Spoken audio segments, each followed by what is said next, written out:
Alors, quelques rappels sur les couplages des machines synchrones. Alors déjà, le premier type de couplage, c'est le couplage étoile. Donc on suppose qu'on a une alimentation triphasée, hein, donc trois lignes euh, d'alimentation. Je rappelle que le grand V, ce sont ce qu'on appelle les tensions de ligne, donc V1, V2, V3. Et le couplage étoile correspond en fait à mettre les phases de cette façon-là, de façon à ce que le point qui est ici, du fait que les trois phases sont triphasées et équilibrées, c'est un point de potentiel nul. Et donc chaque extrémité de phase est branchée sur chacune des trois lignes. Alors je rappelle que chaque phase a une impédance complexe, on a une intensité complexe qui parcourt chacune des phases et une tension complexe aux bornes de chacune des phases. Et ce que j'ai appelé ici les Z sans la petite barre en dessous, c'est les modules des impédances et des tensions, hein, et des intensités.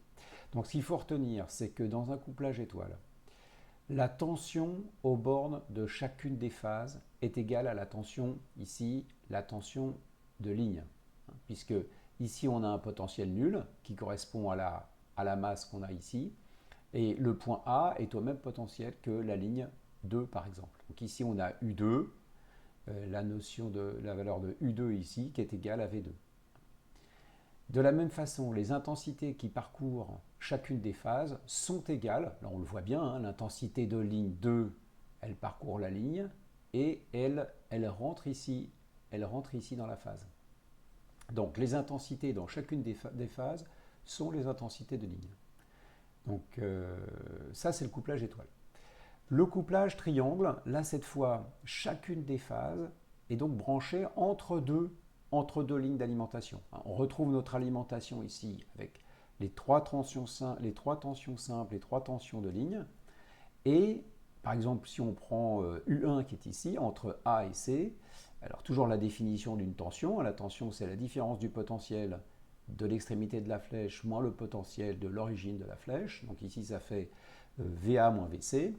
VA est au même potentiel que V2, ce que j'ai noté ici, et VC est au même potentiel que V3. Donc on a ici U1 qui est égal à V2 moins V3.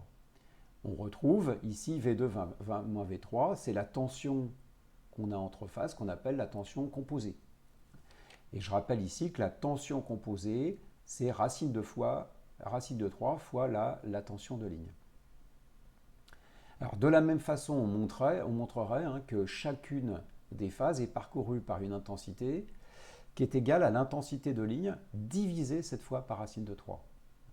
Donc les tensions aux bornes des phases sont égales aux tensions composées, c'est-à-dire racine de 3 V. Donc, les tensions sont plus importantes que les tensions de ligne et les intensités sont inférieures aux tensions de ligne, alors que dans le couplage étoile, on avait des tensions qui sont les tensions de ligne et des intensités qui sont égales également aux tensions de ligne.